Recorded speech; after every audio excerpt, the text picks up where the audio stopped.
Good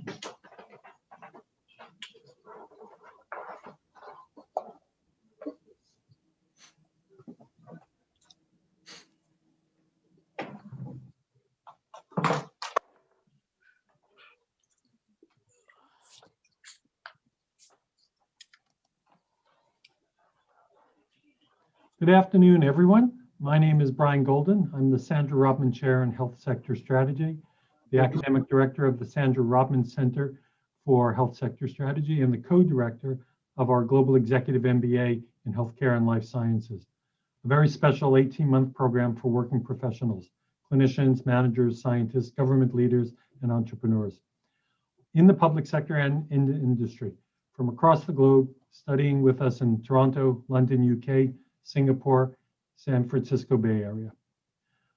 The Sandra Rotman Center is proud to host today's event. Thank you all 300 of you for turning into our live stream. Although this event is taking place virtually, we wish to acknowledge this land on which the University of Toronto operates. For thousands of years, it's been the traditional land of the Huron-Wendat, the Seneca, and most recently, the Mississaugas of the Credit River. Today, while we're meeting virtually, Toronto is still the home of Indigenous people from across Turtle Island, and we are grateful to have the opportunity to work on this land. I have the great pleasure of introducing our speakers, André Picard and Leslie Thompson. Leslie is the CEO of Accreditation Canada and Health Standards Organization. In her capacity as CEO, Leslie is a global leader responsible for programs and services that are delivered in over 15,000 locations across 38 countries in the health, social sciences, and education sectors. She's an accomplished healthcare leader, a seasoned business executive, experienced corporate director, and a passionate champion of people-centered care. Leslie is also an executive in residence at the Rotman School of Management. We're excited to have her on our team. André is one of Canada's most respected and well-known health reporters. He is a columnist for the Globe and Mail and has been a staff writer there since 1987. He's an 8-time nominee for the National Newspaper Awards, Canada's top journalism prize, and a past winner of the prestigious Michener Award for meritorious public service journalism. He was named Canada's first public health hero by the Canadian Public Health Association and a champion of mental health by the Canadian Alliance on Mental Illness and Mental Health, and received the Queen Elizabeth II Diamond Jubilee Medal for his dedication to improving healthcare. André is the author of 5 best-selling books. His most recent, Neglected No More, The Urgent Need to Improve the Lives of Canada's Elders in the Wake of the Pandemic. This was published just 2 days ago on March 2nd. And André, we hope this will be your 6th bestseller. We're confident it will be. For those of you in the audience who paid to attend this live stream, you will receive a paperback copy of Neglected No More after today's event. For everyone else, I encourage you to get your hands on a digital or physical copy of the book. For the next hour, Leslie will lead André in a conversation and take live questions from the audience. I encourage you to submit your questions while listening to our discussion by visiting slido.com, that's SLIDO.com, and entering your event code ELDERS in capital letters, ELDERS, or by using the Slido link posted in the YouTube chat by the Rotman Events team. André, congratulations on your new book and welcome back to Rotman. It's always a pleasure to host you on our stage. I'll hand things over to Leslie now to get started. Thank you very much, Brian, and welcome everyone. I am absolutely thrilled to have the opportunity to be in the seat to actually interview our star reporter and journalist, André Picard. It's a daunting task, but I know that it's going to be fantastic because everyone I know who has already read the book, even in the short time that it's been out, has been really moved and inspired already by what it has to say. And I'm looking forward to the conversation with you today, André. So one of the things we are going to do, everyone who's joined through this through this vehicle on the chat. There is a live chat, and I will be peeking at your questions as I go along, as well as incorporating them into my my interview with André, and then also adding a couple of questions as I go toward the end. So I hope you all enjoy the this ahead. André, now I can't see you, but I know you're there. So I'm going, let me just make sure that I've got this here. Switch to gallery view. There you go. That will help as part of this. We're all still getting used to all of this. Anyways, welcome, André. So thank you. I wanted to open first by saying thank you on behalf of all Canadians for writing Neglected No More. And why this book and why now? I think the reason for this book now is I've been covering COVID for a year now, and we know who was hardest hit by COVID. From the get-go, it was elders in institutional care. And I thought that, you know, coming out of this pandemic, we have to learn some lessons. And I think the biggest lesson that came out of this is we have to fix the care of elders. And it's something, you know, it's an issue I've touched on over my years of reporting over the last 30 years on and off. And this is just an opportunity because so much attention is focused on this massive failure. You know, we've had 22,000 COVID deaths in Canada. 16,000 of them have been in these elder care institutions. So there's never been carnage like this on this scale. So to me, it was this opportunity to say, if this doesn't makes us fix it, I don't know what will. So I didn't want to write a book about COVID. I wanted to write a book about the lessons of COVID. You differentiate between elder care and long-term care and other kinds of care. Can you frame that for us a little bit before we launch into the discussion? Yeah, so there's lots of language issues in the field. So there was some debate at the outset with my editors. I used the term elder rather than senior. I thought it was respectful, a way of being all encompassing. Because, you know, being an elder is not just about age, it's about wisdom and, you know, and fitting into society, being a leader. So I use that term elder. So for me, elder care is the overall package. It's how do we take care of the elders, the people we should respect in society, the older people for the most part. So that's the overarching one. Then we have people in long-term care. So they're in institutions. Those institutions have a number of names, like nursing homes tend to be where you get 24/7 care. So it's almost like a mini hospital without the hospital care. And then there's retirement homes, there's lodges, there's all kinds of different terminology from province to province. And then you have home care, which is another form of elder care, taking care of people in their homes. And then you have the community care aspect. Beyond home care, how do you build cities that are friendly to elders so they don't have to go off to institutions, they don't have to be shunted off. So to me, it's the overarching one. I don't want us to talk just about institutions. They've been a problem, but they're just part of a much bigger package of caring for people until end of life. You say that we are a prisoner of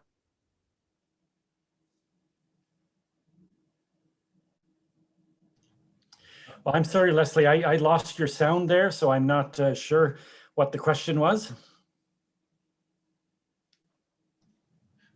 Leslie, we still can't hear you. Okay. And you're back. Okay. You say we are a prisoner of history when it comes to elder care. When did things start to go wrong? Well, the history is really interesting. You know, I think, as you know, we've talked about this before. I'm a big fan of history to help us understand why things are happening now. We have a certain cultural context, a historical context that's given us the health system we have. And the really interesting thing about elder care, about long-term care in particular, is that it didn't grow out of the health system. It grew out of the penal system, out of the penitentiary system. So it goes all the way back to the Elizabethan Poor Laws of 1601. So when there was legislation back in Britain, back hundreds of years ago, about, well, what do we do with the poor and the indigent?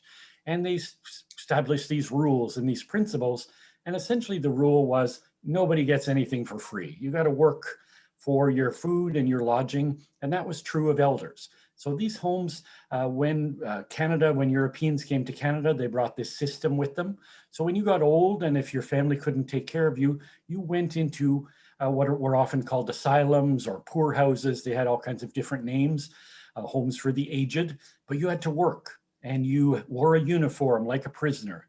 And if you didn't follow the rules, you went to solitary confinement. You were locked in the dungeon or the basement. And this system actually, people find this hard to believe, but it actually existed in Ontario until 1961. So in my lifetime, there were still people who had to work for their care. They were put in workhouses. Now they were much nicer than in the 17 and 1800s. You know, people weren't whipped and stuff, but they still had to pay back. You know, no matter how old they were, they had to work for their food and board. And that changed. There was the first Nursing Home Act was in 1961, and we brought in this new philosophy that we have a welfare state and we're going to care for people who've contributed their taxes their whole lives. They are entitled to get some of that back in care. So you're pretty clear in the book that we are pretty incapable of learning from history. So what are the stories in history that are the ones that we should be paying attention to so much? Because you also quite bluntly say we came into COVID woefully unprepared. Yeah, I think we can learn from history. We just don't. So those are two different things. I think we're quite capable. If you want to take just really recent history, I think we learned from SARS. We learned a lot. We wrote some excellent reports about SARS, about what went wrong. Unfortunately, a lot of those chapters could just be rewritten today, word for word. But one thing we learned from SARS was to protect hospitals. So our hospitals have done remarkably well during COVID. They prepared early, they got their personal protective equipment, they did all that. But because the nursing home sector is it's not part of our health sector, it's just off to the side, we did nothing. So what we should have really done is raise the ramparts, not just around hospitals where there are a lot of elders, but in the places where elders live. So that should have been a priority. So in the countries that did that, a country like Taiwan doesn't have a single case of COVID in a nursing home, let alone a death. And there are many other countries with no deaths because they recognized early anyone with even the most basic knowledge of infectious disease knows that nursing homes are just like a cruise ship on land. You know, they're just perfect places for diseases, for viruses to spread. So everyone knew the homes were going to be hard hit, but for some reason we just stood back and watched it happen. You mentioned the fact of the many reports. I think you quote, there's been almost 150 reports and inquiries along the way. And most of those were written pre-COVID. So which of you mentioned SARS, but are there other lessons that really we should have kind of put at the forefront in tackling this?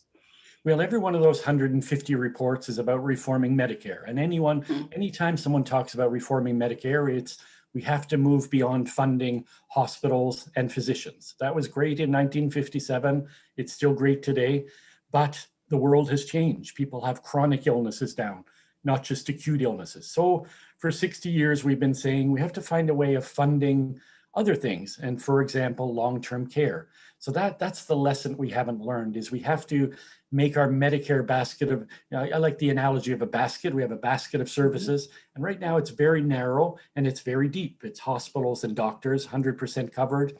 And then everything else is kind of all over the map. 6% of dental care, 40% of prescription drugs, about a third of home care. So it's all over the map. There's no rhyme or reason. So we have to figure out a way of ensuring that everyone gets essential care across the lifespan and not just doctors and hospitals. And then to go along with that, maybe we have to make that basket shallower, pay out of pocket for not necessarily just the things we do now. Maybe some of our hospital care should be out of pocket and some of our physician care. I don't think anyone can make the argument that everything we provide free is essential or that everything we don't provide is non-essential. So we've got to get that balance right. In looking squarely at what went wrong, you share some pretty moving human stories to bring the situation to life. and that are really critical to understand the stark kind of realities that that you describe. One of the ones that stood out for me was the story of John Poole's family. Why did you highlight their experience, and perhaps tell people a little bit about that? Yeah, I tried to choose people. I didn't try to choose the worst case scenarios. I tried to choose sort of typical families. Here's the experience. John Poole was a businessman, a very successful businessman in Calgary, was retired, working a little bit like everyone does in retirement now, having a good life, then started to develop symptoms of dementia. So from there, he goes into the cascade of care that all of us see our parents experience. John Poole also reminded me very much of my father, developed dementia after retiring and went through this cascade. So what is the cascade? Well, it's that you start to getting your dementia or whatever chronic illness, you becomes difficult to live in your home. You start getting some home care, but then that's not enough. So you sell the family home, you move to a retirement facility. That's a little bit easier, but then you keep going downhill a little bit. So then you get into this cycle of, well, what's left? I don't have enough home care. I can't get it. So I start going the institutional route. And John Poole, his story was like the story of many people, just started getting bounced around from one home to the next. Went in a public home. They couldn't take care of him. He's a big bruising guy. He wandered a lot. The nurses didn't want him to wander. They couldn't control him. They would call the police. They eventually kicked him out. A crazy thing, why do you kick someone out of a nursing home because they do what people with dementia do, which is wander? So that's a whole other issue, but ends up in another home. The family's not happy with the cost of that care. They move them to a third home. They find a home that's great, really small, home-like facility, a wonderful hands-on care, but the business model doesn't work. It goes bankrupt. He has to find another home. So 5 homes in 5 years. And this, unfortunately, is not at all unusual. And then the family just being overwhelmed by the financial aspect. All their assets are drained. They're exhausted, because even if you are in a home, even the best homes that exist, families still have to do a lot. They're exhausted by the moves. They feel guilty. I know from experience, every family member, whenever you put a family member in care, no matter how necessary it is, you feel racked with guilt. Why am I doing this to them? I should be able to care, but most of us can't. So his story is very much the story of most Canadians. That's where we're all going, unfortunately.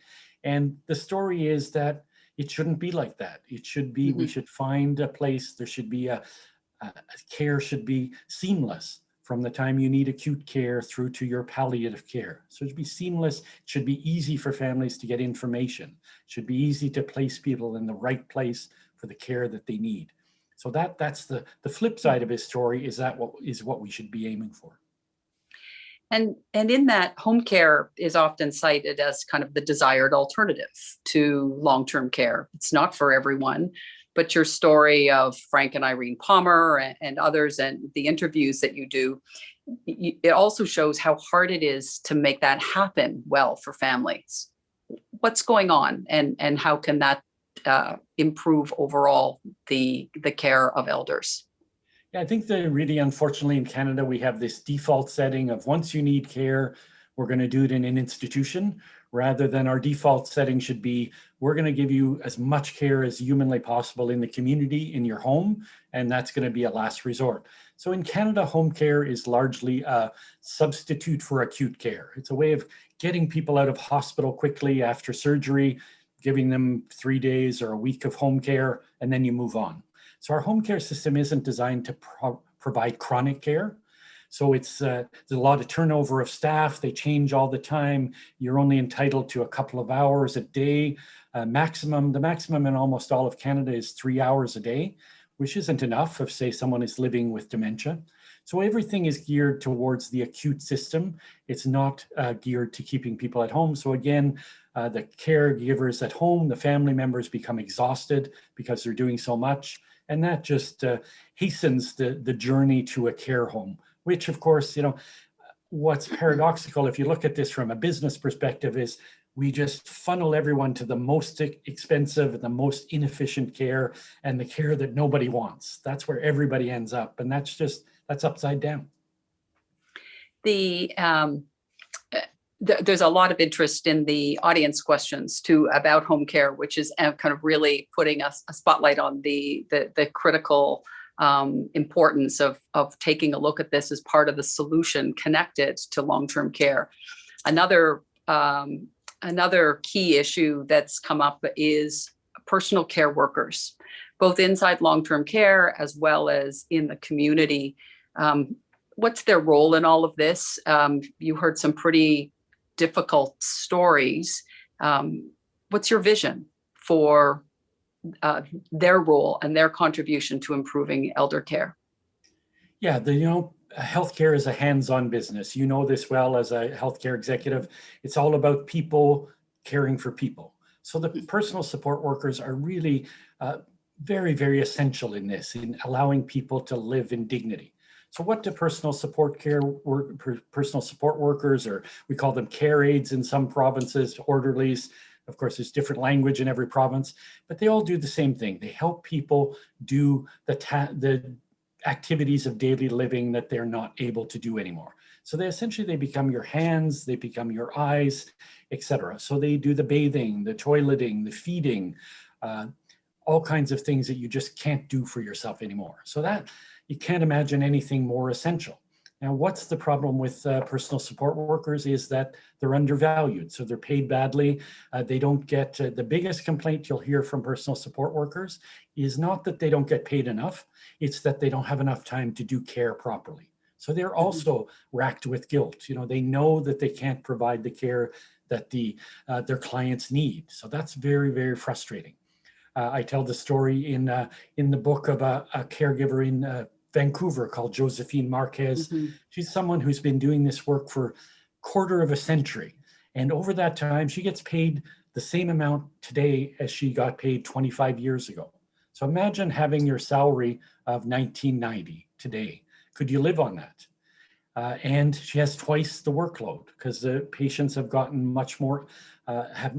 many more problems. They need more help. She has shorter shifts, more people, less money. It's just this insult on injury, and we wonder why we can't keep personal support workers. So we have a great shortage of them, but it's easy to understand why no one wants to do this work. So it gets done by default by immigrants, by refugees, people who can't get any other work, and as soon as they can, they get out of there. You can make more money working at McDonald's than doing really intimate care for people's grandmothers, and that just doesn't seem right. And the other challenge that arises is the default also to families and unpaid caregivers. Can you, where are they in this situation? Well, about 80% of all the care for elders is done by their family members, so by unpaid caregivers. Now, I think it's important to underscore everyone I've ever met does this willingly. They do it lovingly. Everybody wants to take care of their parents and their grandparents, their spouse. Everybody wants to do this, but everybody has limits to their abilities. So what do we have to do? We have to provide training, first of all. If you've ever bathed a 75-year-old with Alzheimer's, that takes really special skill. We shouldn't just expect every 80-year-old woman to be able to do that. It's not possible. Those who can do it, we should train them. Then we should provide relief. When you can't do it, we're going to provide a personal support worker to help you. And then when that's not enough, when we can't provide you with enough hours, then we're going to provide a space in a home.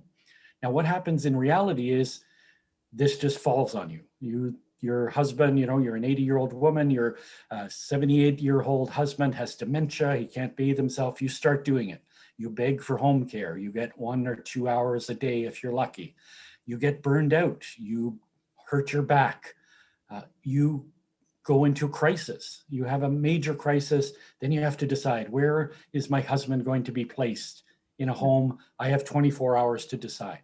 These decisions shouldn't be made in crisis. They shouldn't be made under a threat of, you're on the verge of killing yourself because you've worked yourself to death.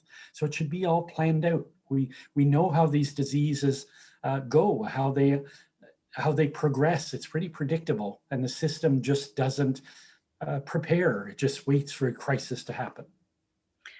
So speaking of kind of planning it out, you really call for a kind of a plan, a plea to stop dehumanizing elders and reimagine long-term care. So let's go down that path of reimagining.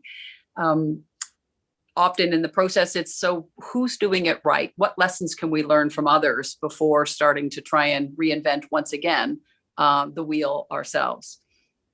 I think the number one lesson is actually we have to change our philosophy. So we have our public policies are very ageist inherently.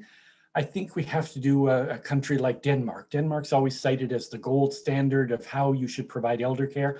The most important thing they do is they developed this philosophy in the 1980s. They said, we see the boom coming, we see the baby boom, we see the aging of the population, and we want to continue to value our elders. We want to respect them. So what do? Well, we do what they want. We allow them to stay at home until it's no longer humanly possible. So once you have that philosophy, everyone should remain in the community in a dignified fashion until it's no longer possible. That's easy. Once you have that philosophy, it's just technical stuff. It's just doing things that we do now. We have to remember we have a lot of good care in this country. We just have it in, we have these little pockets of excellence all over. So every answer is already in place. We have to learn to scale up. And we have to have that political will. And the political will comes from the philosophy or the principles. I talk in the book about giving life to our values. I don't know anyone who doesn't love their parents or their grandparents. So why isn't that reflected in the policies of the governments we have? It should be a central tenet that every person is respected till the end of life. We do it with our veterans. One of the best homes in Canada is Sunnybrook Veterans Center. It's just an example of we can do this in Canada. We're doing it now. And it's because no one would dream. Who would dream of abandoning someone who served in the Second World War? But why not everyone else? I think that's the question. To me, we have to ask this really fundamental question when we look at this issue and say, how many excuses and how many lies do we have to tell ourselves to justify what we're doing today? There's no justification for it. So you lay out like 10 actions as really a prescription for reform. And there's a lot to do. It's a bit daunting and can even seem a bit overwhelming. In fact, a lot overwhelming to think about. There's so much to fix. So we'll talk about some of these specifics, but where do you start, André? Well, I think you start with that philosophy piece I talked about. Once you have that, the other stuff becomes just a question of priorities. And then, so I think the number one thing you do once you decide this is important is you deal with the staffing. So it's about people. You have to get people caring for people. So you bring in standards of care. I think we have to ensure that everyone, whether they're in home care, whether they're in an institution, at least 4 hours of hands-on care. That's what the research tells us is the base. That's what you have to do to deliver decent care. In Canada now, it's somewhere between 2 and 3 hours, if people are lucky, that they get hands-on. It's just not enough. So once you do the staffing portion, you make sure that, and how do you get staff? We talked about the chronic shortages. Well, the conditions of work are the conditions of care. I think that's a really important thing to remember. Again, this having been a hospital CEO, where the employees are happy, the patients are happy. That's it. It goes together. Where the staff is unhappy, underpaid, abused, there's never going to be good care. So start with the people, and everything is going to flow from there. And then there's other things. We have to deal with the infrastructure. We have to shake off our shackles of the prison system. We have to stop building homes that look like prisons with 200 beds. There's a home being built in Toronto now. It boggles my mind, 600 beds. That's not the solution. We have to be going the other way.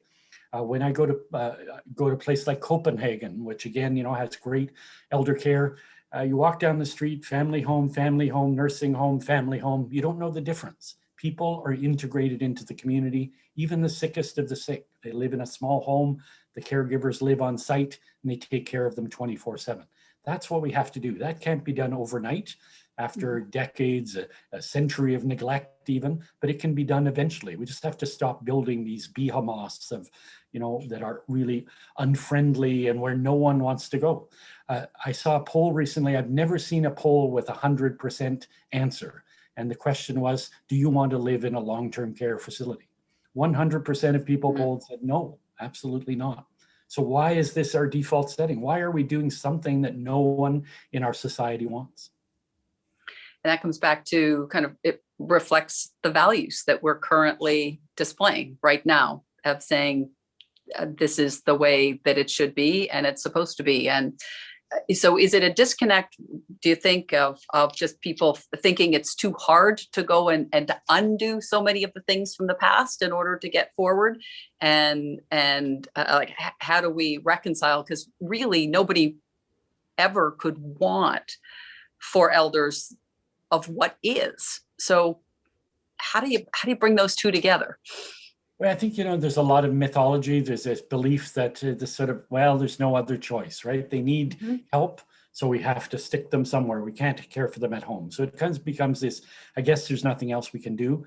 And then the second part that holds us back is the money question. We have this mythology that it's unaffordable to do this. And again, I point to Denmark. Denmark spends less money on healthcare than Canada. They provide a far greater range of services. It's not more expensive. It's really expensive to provide a lot of mediocre care, which is what we do now. So I'd like us to, we have to spend a bit more money after 30 years of not doing it, but we don't have to spend tremendously more money. We have to first of all, spend money that we do have now wisely. If we provided, just for example, if we took the amount of money that you get from the state to be in a nursing home, it's roughly $180 a day in Ontario. If you said to everyone, you can have $180 a day to spend on home care, we could get 25% of people out of institutions tomorrow. Not a cent more. The exact same amount of money, people would be happier, would get more bang for the buck. That's just one example. It's a very inefficient system that's driven, as I said before, to the most high cost, inefficient services. That's where we push everyone for no good reason. One of the participants is asking, will holding politicians accountable be useful? Well, I think ultimately they hold the solution, right? It's about funding, it's about priorities. Our politicians talk a good game on this. I have heard Premier Ford talk over and over again very emotionally about his mother-in-law, and she shouldn't be in this condition, and he's going to fix it. But unfortunately, the solution he brings up, I think, is too narrow. He keeps saying we have to build more beds. And to me, that would be the worst possible outcome of this crisis, would be to just do more of the same. So I think they're just politicians. Yes, they have to lead this, but they have to have a bit more imagination. They have to embrace innovation. They can't be afraid to fail. They have to embrace, everything that you're taught at the Rotman Business School is what our politicians have to do, is think differently, think smarter, spend more wisely. Are there any kind of specific areas of focus for the federal government in relation to provincial governments? Yeah, these are largely, of course, we can't in Canada talk about healthcare without talking about the constitutional divisions of power, unfortunately. But yeah, this is largely a provincial responsibility, providing care in the provinces. What the federal government can do, and it can do that in the system broadly and specifically in long-term care, is it provides a lot of money. It provides about $40 billion a year to the provinces. And to me, that money should be used as a cudgel. It should be used to say, this is what Canadians want. And if you want this money, here are some of the things you have to do, the bare minimum. So an example, what could they do tomorrow? A national standards of care. If you want money, if you want extra money, say we have $2 billion to put on the table to improve long-term care. If you want that money, you have to have a minimum standard of 4 hours a day. That doesn't violate anybody's constitutional principle. It's not the federal government imposing through legislation. It's a carrot. It's a big carrot to say, you do this and we're going to reward you because that's what the public wants. you talk about advocacy and the important roles of the ombudsman or seniors advocates. People are asking kind of what is the role of either elders themselves and the public to get engaged? What can they do because to contribute to change? And how do we get a real movement happening?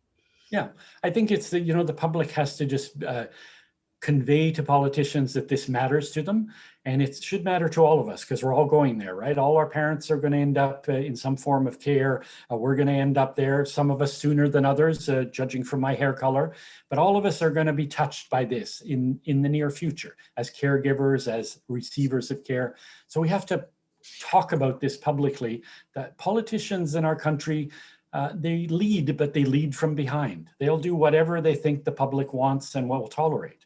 So the public has tolerated for too long indifference. So that's what we've gotten from our politicians. The advocacy aspect, I think it's important to remember that this is a vulnerable population. They often can't speak for themselves. So people with dementia don't have that, most of them don't have that ability to lobby, to advocate. Most of their caregivers lose that ability because they're just burned out. They're busy doing stuff, so they can't talk. So we have to find ways to give them a voice. And there are some great organizations out there. There's groups for seniors, mental health. There's groups of senior advocates. There's been a real movement on social media throughout COVID. A whole bunch of people, a really interesting collection of people from dentists to technology professors to business people have banded together and say, we can't stand the way our parents are treated and we're going to do something about it. And that's what we need. We need a societal or a society-wide movement to say this has to be a priority. And with that, the involvement of elders themselves, where they can be, to actually partner and be engaged, and that means kind of setting, for those of us who have the opportunity to lead, you have to set the table differently to have those voices at the right tables and to influence change as well. Yeah, it's all ultimately about something well, patient-centered care, right? Family-centered care. They have to not only have a place at a table, but they have to have power at the table. It can't just be this token, we're inviting you to the meeting and we're going to give you muffins and coffee for free. You're going to have an equal vote or maybe a bigger vote. And that begins, right from the institutional part of having patient councils and family councils that are not just for show, that they actually decide policy. And again, I point to Sunnybrook Hospital, excellent elder care. Their family council has power. When they decide something should change, it changes. They should be giving the marching orders to the staff and to the owners. That's how it should work. And it has to work its way up the line. In Canada, I often look to European countries, how do we compare? Because we can learn a lot from them. A big difference in European countries is they have patient associations that are just as powerful as the medical associations. Yep. In Canada, we don't have that. We have a lot of little patient groups, very disparate, very well-intentioned, but they really don't have any power. And that's, we see that reflected in our policies. Patients kind of come a little bit too far down the list. Music to my ears, and absolutely agree. A number of questions that are coming up, speaking squarely to one of the hot topics in looking at the COVID and in long-term care is the role of the private sector.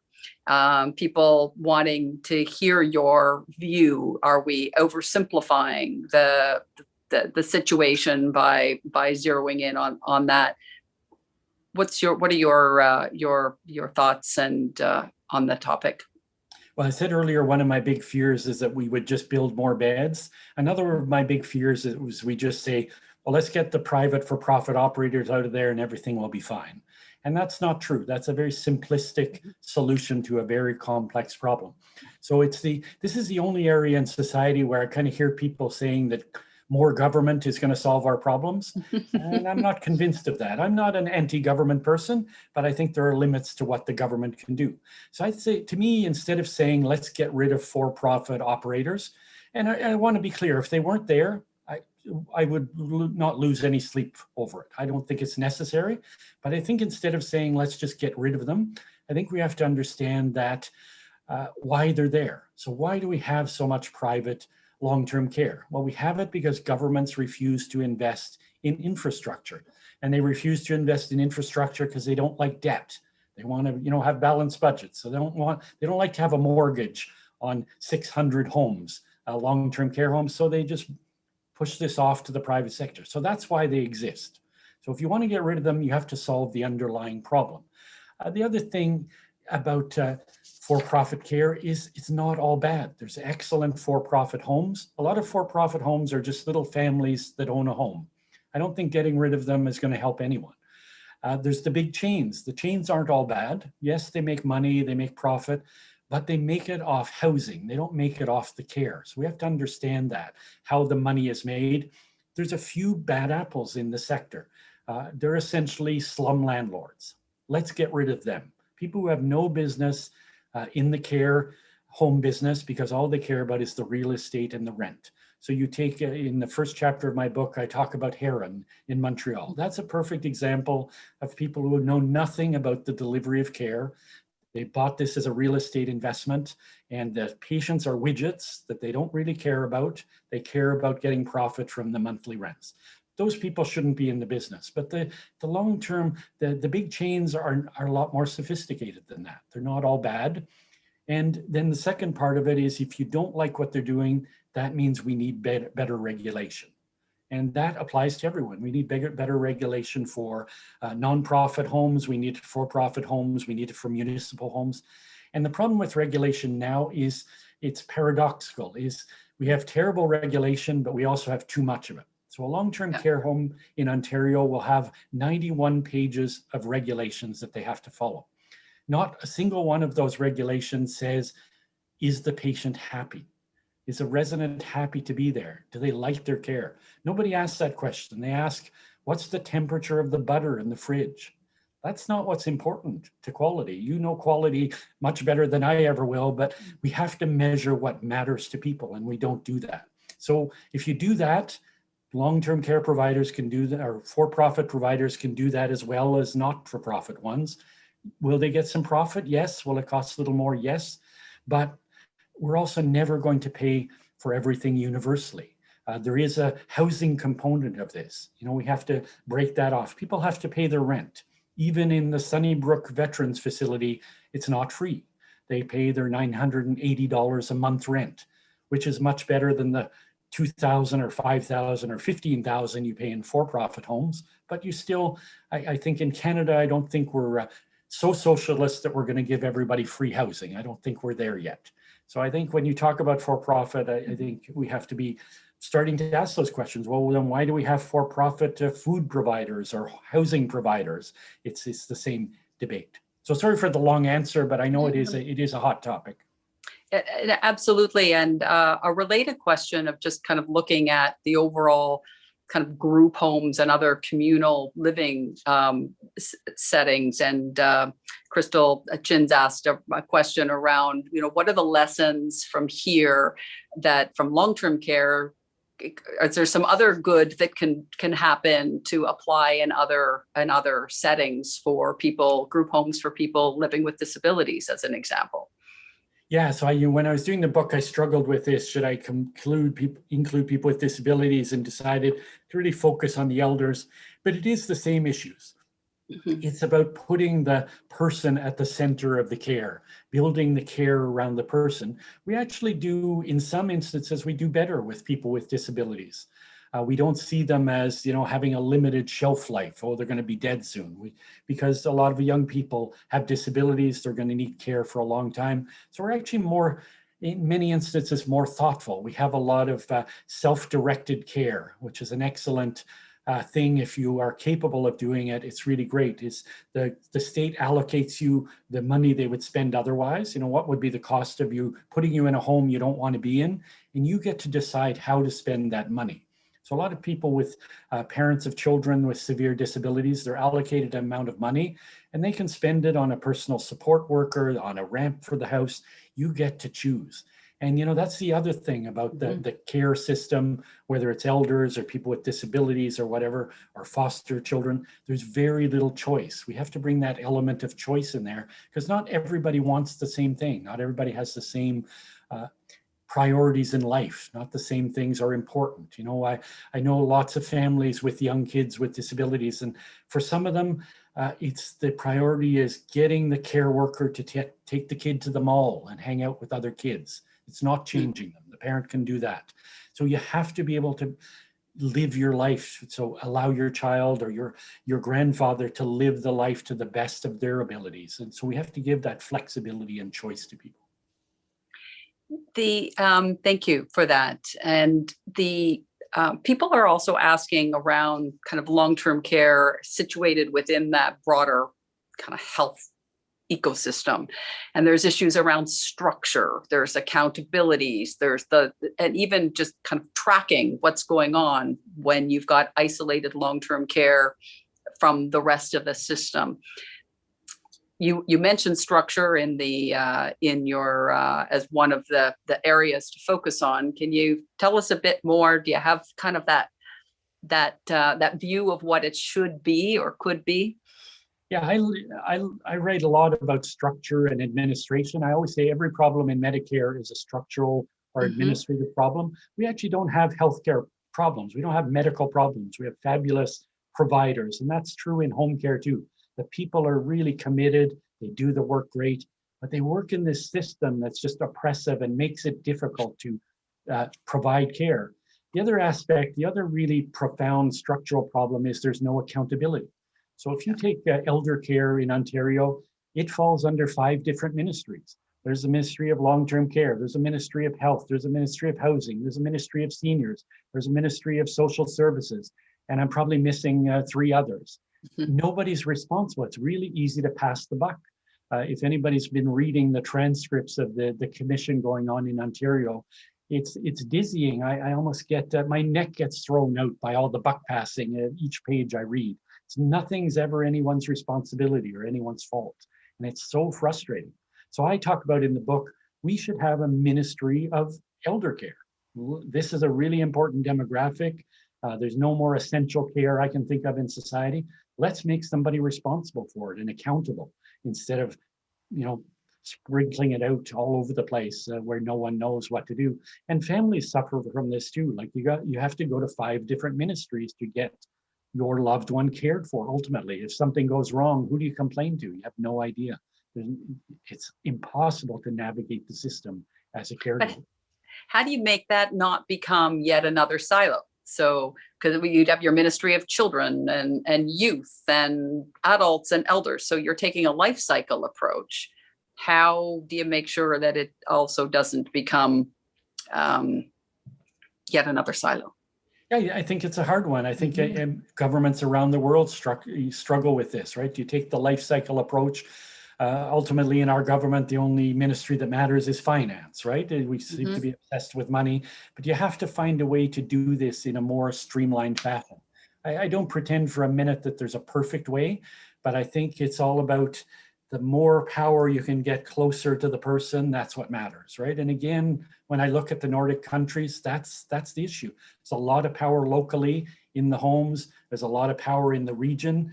And when the politician lives next door to the people getting care, I think they act a lot more quickly and they listen a lot more readily. So we've got to get our political structures closer to the people, and they're very, very far away from the people in our Canadian system. So while you kind of capture a lot of the pain and the reality of today, and you've given us some great examples of actions that can be taken, you also really open the book and say that when elder care hits the headlines in Canada, it's usually the news of the worst kind. So my question for you is, as we kind of read the book, embrace its lessons and realities, what's the headline in 2 years that you want to see? Well, I hope the headline is, the kind of headlines we don't tend to do too often. Every elder has a place. Ontario no longer has a waiting list of 34,000 people for long-term care. And not because we built 34,000 more beds, but because most of them are living at home. And we've brought in subsidized housing programs so that people can stay at home longer.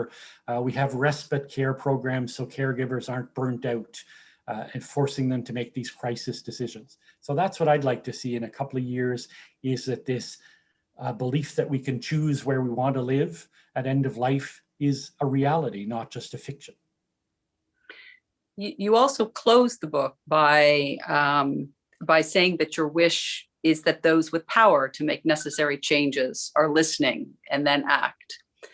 So with the group that's here today, you've got a lot of, it's clear from the questions and many we've covered, there's people who have not only interest, but influence in the system.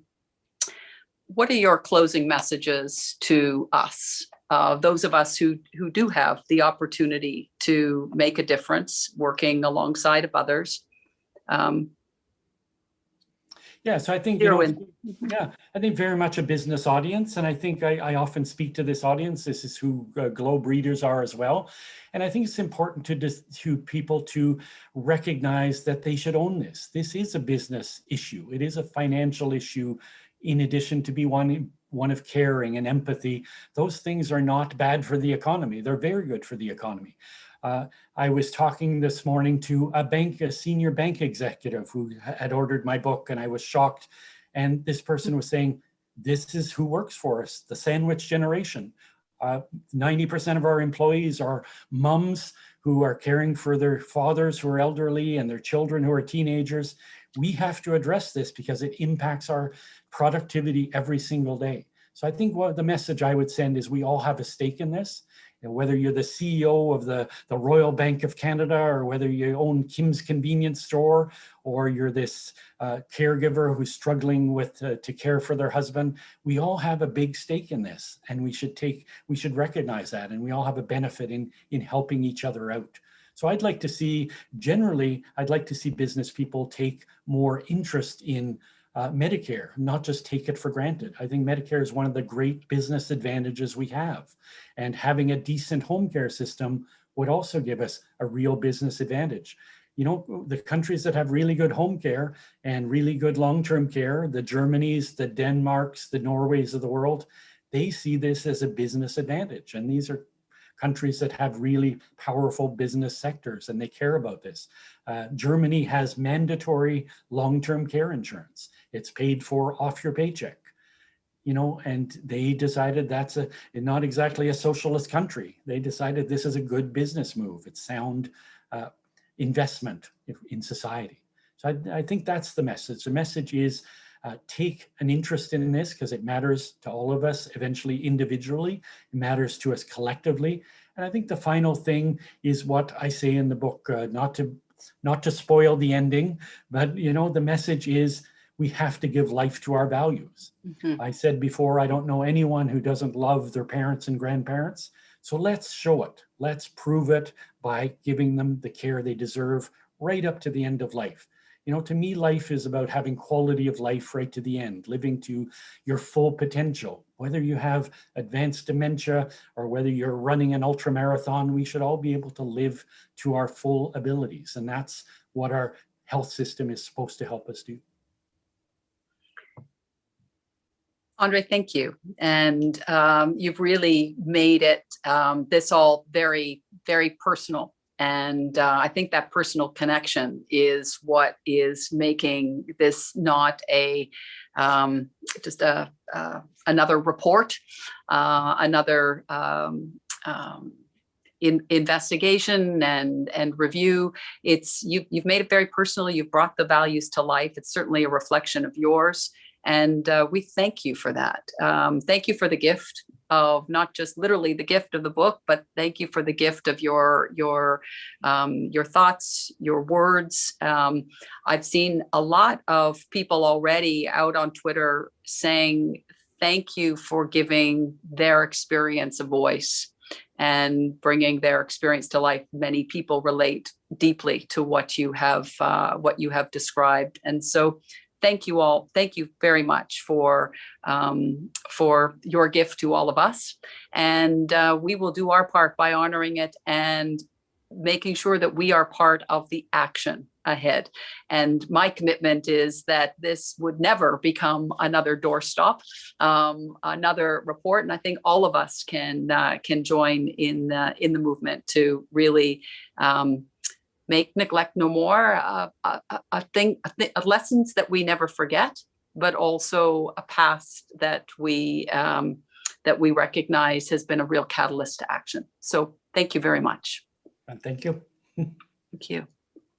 And André, I would like to also thank you. At the Rotman School, we recognize that healthcare, broadly defined, is the biggest sector, we believe the most important sector for all of us if anything else we do at the Rotman School is going to matter. And we've learned so much about what needs to change and improve in Canada's long-term care sector and the lives of our elders. So André, thank you for this incredible discussion. Like Leslie, my view is that this is the start of the discussion or the very early days, and there's so much more we can do. And thank you to our audience for tuning in. Yes. We know you are all busy and we're dealing with big challenges in the world, but there is perhaps nothing bigger than the challenge we've been addressing today. Before we depart, if you enjoyed today's event, and I'm sure you have, you may be interested in another live stream that the Sandra Rotman Center for Health Sector Strategy is hosting. This is on Wednesday, March 17th at 5 p.m.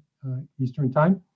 Adjunct Professor and Executive in Residence Will Falk will be moderating a panel discussion about another critical topic in our sector, and that is it will focus on healthcare experts who will talk about primary care and the digital health revolution. For full details and to register for this live stream and many others, please visit the Rotman Events website. For everyone who's joined us tonight, have a great evening and be well, be safe. And again, thank you, André, and thank you, Leslie. Thank you very much.